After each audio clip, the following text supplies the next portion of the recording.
Skyward Sword is a game a lot of people love to hate. I'll admit that it does have its fair share of issues, a lot of them with regards to the game's pacing, the repetition of the imprisoned boss fight, some of the core mechanics, and, most importantly to me, the rather empty sky that failed to live up to the high watermark set by the Wind Waker. One aspect of games that is often overlooked, due to its subjective nature by game reviewers, is the atmosphere and aesthetic a game presents.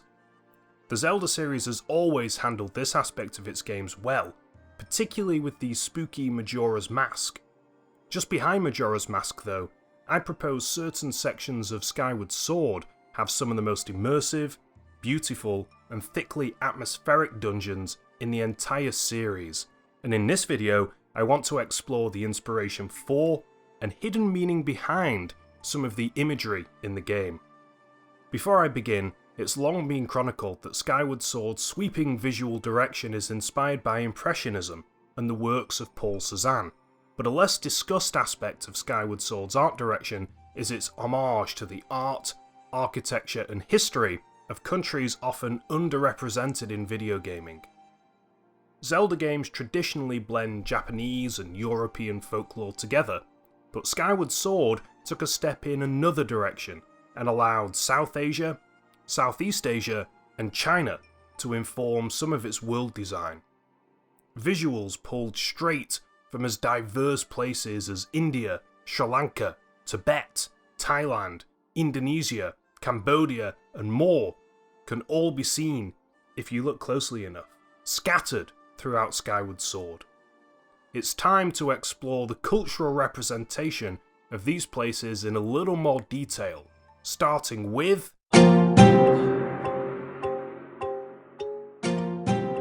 welcome to the Earth Temple, a surprisingly lava-infested temple hidden within Elden Volcano. When I first played through Skyward Sword, I was blown away by this dungeon, and it was at this point that I couldn't help but draw comparisons between some of the art and architecture found here and real-life buildings and pieces of artwork, originating particularly in Southeast Asia. My suspicions were validated when I read the excellent Hyrule Historia. On page 49 there's a quote, attributed to both Hidemaru Fujibayashi, the game's director, and Shunichi Shirai, one of the designers. It reads, "We wanted to allow the player to have fun with differences in elevation, so we immediately decided to add mountains. In the primitive volcanic belt lies ruins that have slowly lost the battle with time and have the reputation of being infested with bokoblin monsters. The dungeon design was based off Southeast Asian architecture and colouring, which is why you see extensive use of vibrant, primary colours. Right off the bat, the theming for this temple makes sense. Southeast Asia has a copious amount of volcanoes, think Krakatoa in Indonesia for example, and plenty of beautiful abandoned temples to boot. The Earth Temple greets us immediately with some elephant statuettes, which fits the Southeast Asian flavour of the dungeon perfectly and gives us our first clue as to the aesthetic theming of the temple. In Thailand, the white elephant is considered a symbol of royalty due to its rarity, so much so that the flag of Siam, as Thailand was once referred to as, long bore the image of a white elephant on it.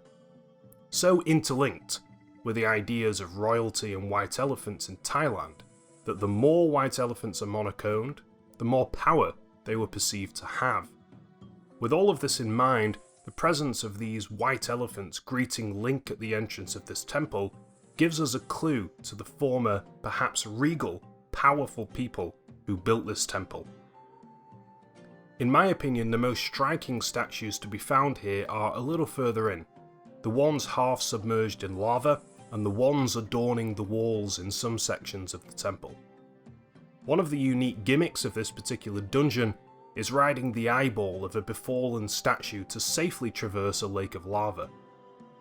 With large eyes, protruding nostrils and gritted teeth, it's hard not to draw a comparison between the submerged busts and the beautifully grotesque faces to be found in the carved ceremonial barong masks of Bali, or indeed the kolam or raksha masks of Sri Lanka, used in ceremonial dances.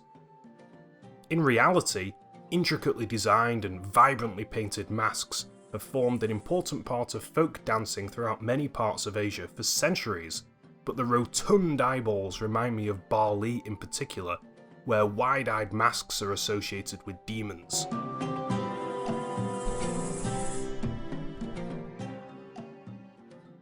There are similar, bulging-eyed statues carved into the walls of some rooms of the temple. In particular, there is a room where Link has to fight some Lizalfos. Sorry for the pronunciation, by the way. Before he can exit. These particular carvings have tusks and wing-like ears, bringing to mind the omnipresent Dvarpala that serve as guardians at many of Thailand's temples and palaces. Anyone who's studied religious iconography knows the importance of hand gestures. This particular guardian statue is doing a common Buddhist hand gesture known as Vitakka Mudra, representing the discussion and transmission of the teachings of the Buddha. Quite deep for a Zelda game. It's worth noting that this gesture is usually only done with one hand in Buddhist art, unlike the statue in the game. While we're discussing the Lizalfos room, it's worth mentioning that there are also serpent motifs surrounding the door here and elsewhere in the temple. Serpents don't have the same negative connotation in Buddhism as Abrahamic religions. For example, famously a deity in the form of a king cobra once shielded the Buddha from the rain during his quest for enlightenment. This scene inspired one of the most popular poses for Buddha statues across Cambodia, Thailand, Myanmar and elsewhere. Although the serpentine statues could allude to this story, I think it's more likely they're just there to signal the Lizalfos baddies, but they still fit in perfectly. In other parts of the temple, a few of the demonic faces are in fact only half faces, adorning an archway or gateway. The idea of a portion of a demonic face poking over the top of something is reminiscent of the Wheel of Life, commonly depicted in Tibetan art, being held by the demonic form of either Mara or Yama, with only the top half of their heads visible.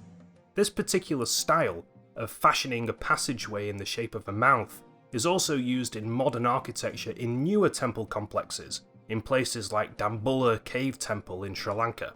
But I'll discuss this again in a little more length a bit later. We've already discussed elephants and snakes, which play a part in the story of the Buddha. But a final note on the Buddhist motifs found throughout the Earth Temple before I start sounding like someone overanalyzing every aspect of The Shining. Patterns of 8 frequently pop up in the temple. I think this is another intentional aesthetic choice based on the religious importance of the number 8 in Buddhism, such as with the 8-spoke wheel, symbolising the eightfold path.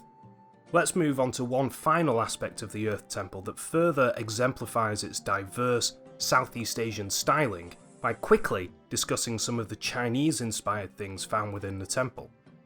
Chinese art and folklore over the generations, they've contributed greatly to Indonesia's economic and cultural development. Skyward Sword, too. They're called... 2 gigantic dragon statues can be found towards the end of this dungeon, and they look just like classical dragons from Chinese folklore. In Thailand, the dragon long ago entered the popular imagination, and gigantic dragons, of a similar scale to those in the Earth Temple, can actually be found in structures in real life. Take a look at Wat Sampram, just outside of Bangkok, for an awesome looking example. Finally, there are also a few grey statues that vaguely resemble Chinese guardian lions that are synonymous with Chinese architecture, though the faces of the lions in Skyward Sword look a little bit more human. I know a lot less about music than I do about history, but I'll attempt to quickly praise the sound design in this dungeon too. Skyward Sword was the first Zelda game to be treated to a fully orchestrated soundtrack, but I'm not able to pinpoint exactly what instruments were used in each dungeon's track, but they fit really well and only add to the deep atmosphere, complementing the aesthetics well. To me, the Earth Temple appears to utilise a zither, some flutes, and a deep wind instrument, perhaps similar to a Thai pi or Sri Lankan horanawa, but a lot deeper in tone. The melody also sounds a little like Indonesian gamelan music too. Overall though, I found this temple to be visually mesmerising, and inspired in me the feeling of exploring a subterranean temple somewhere in the depths of the island of Bali. In fact, it was part of the inspiration for my real-life travels in Asia. It offered an underrated atmosphere and stood out to me as being relatively unique in a gaming landscape awash with unoriginal designs and ideas, particularly in action games where environments are all too often disposable. That brings us on to part 2.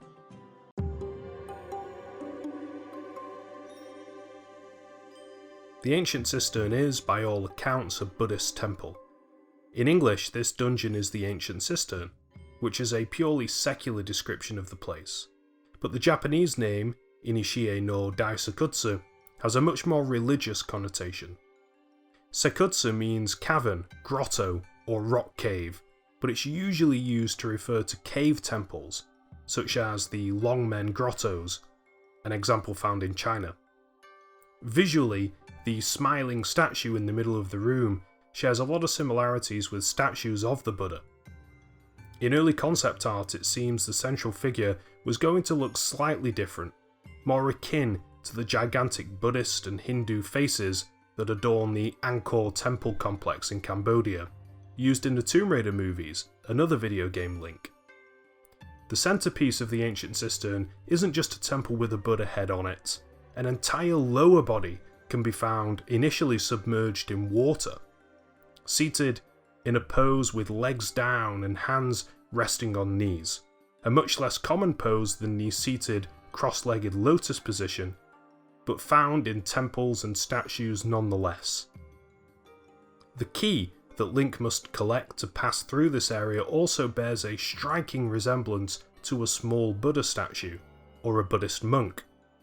In a break from the Southeast Asian theme, the hand positions of the Blessed Idol key, as it's referred to as, appear to be in the Mida no Join position, which looks like the fists are together, which is a pose more commonly found in Japanese art, not Southeast Asian.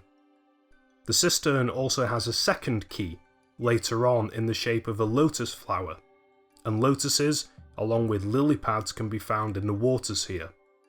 It's a symbol synonymous with Buddhism. The truly fascinating thing about the ancient cistern is how a Buddhist story is actually interwoven into the very fabric of the dungeon.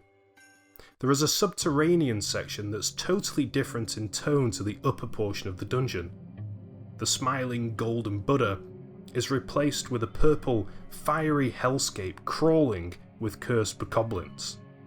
The dungeon serves as a reflection of the light and darkness duality central to many religions. In a sense, this lower portion of the level is a kind of Buddhist hell, and the bokoblins look downright cute compared to some of the demons often depicted as inhabiting Buddhist hell. In order to get out of this underworld, Link has to climb a small thread to reach the upper portion of the stage again. It's a fun and spooky set piece as a bunch of cursed bokoblins will try to follow Link up the thread. Gotta go fast! This particular set piece is from a 1918 short story by Japanese writer Ryunosuke Akutagawa, who was partially inspired to write his story by earlier Buddhist parables. In Akutagawa's story, we meet a sinner by the name of Kandata. Allow me to read from Wikipedia.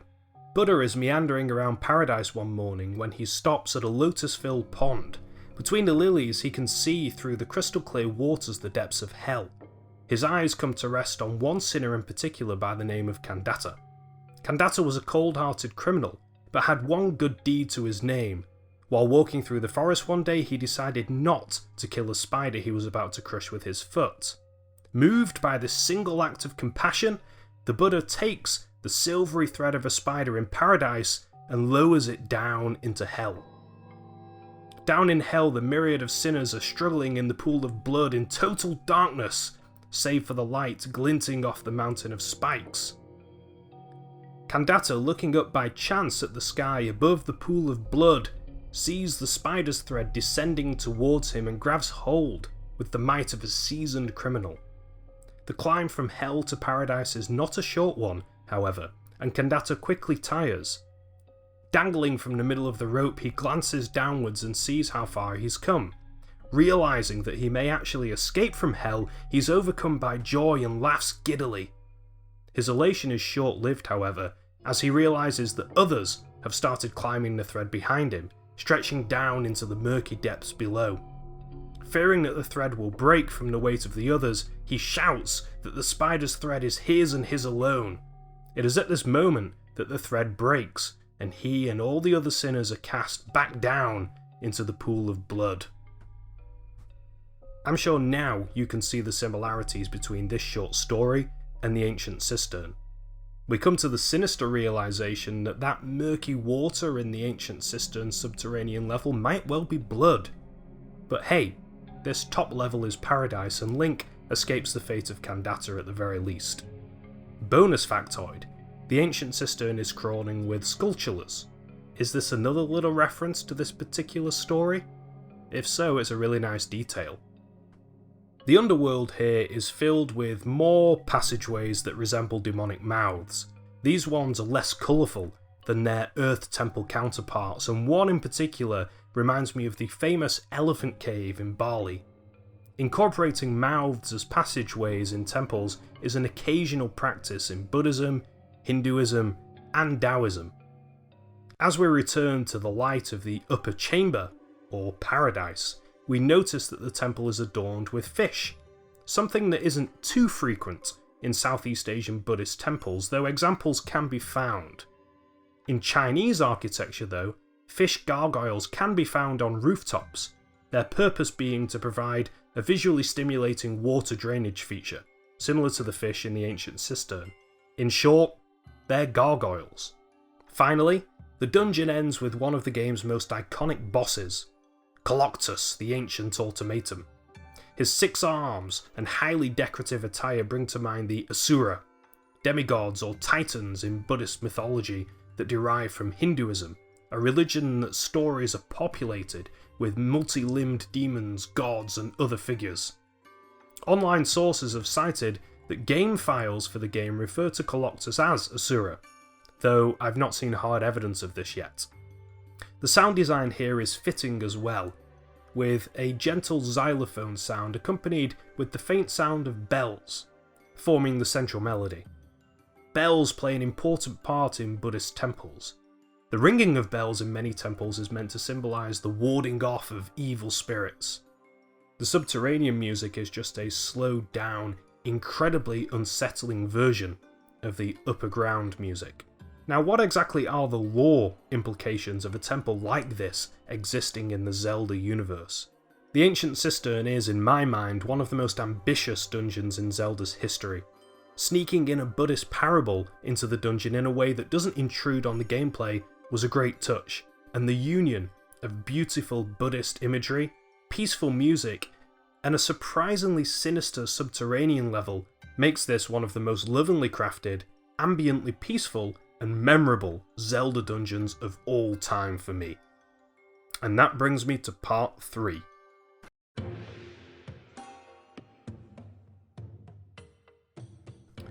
The entranceway to the Fire Sanctuary brings us through the volcano's summit, with another cave entranceway that looks like a mouth.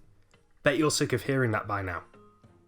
The Fire Sanctuary is a kind of temple complex nestled in the middle of a mountain range. It's striking and brings to mind similar complexes in the Himalayas, in Bhutan or Nepal for example. In the Fire Sanctuary itself, frog faces are dotted all around this area and serve a cool puzzle function. But frogs are a sight that aren't too common in Southeast Asian temple decorations, but are nevertheless a very occasional feature of Buddhist temples throughout Asia in the form of statues. They are much more commonly depicted in Japanese Shinto shrines or Chinese Taoist temples. The Fire Sanctuary is a little bit different because it allows us to appreciate the external architecture of the game a little bit more than the previously 2 mentioned temples. As you might expect, fire imagery is everywhere here, from rooftops to doors. The style of the rooftops serve a very cool dual purpose. They look awesome, rooftops decorated with flames, but they also look kinda similar to Thai and Burmese temple and palace architecture.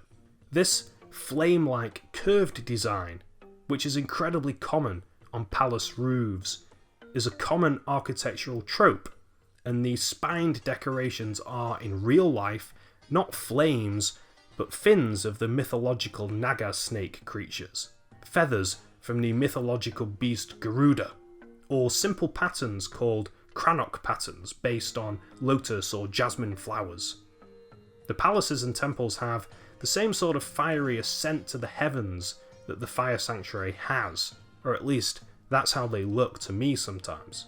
On the final door, flame patterns can be found in all four corners. This was also the case with a lot of passageways and doorways in the Earth Temple. Very fitting, considering both temples are found near volcanoes. It's also a subtle way to link the two together. Very similar fire patterns can be found in Southeast Asian art, probably inspired by the flame-inducing deities and demons of India, where the exact same flame pattern is often used as fierce background decoration in images of said gods and demons. Owl statuettes also dot this temple, and owls do have a link with Myanmar, where they're considered symbols of good luck, especially in pairs.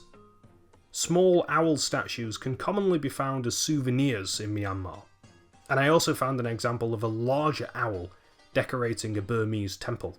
This temple has plenty more dragon and demon faces too, which I'll leave you to enjoy for a moment in peace.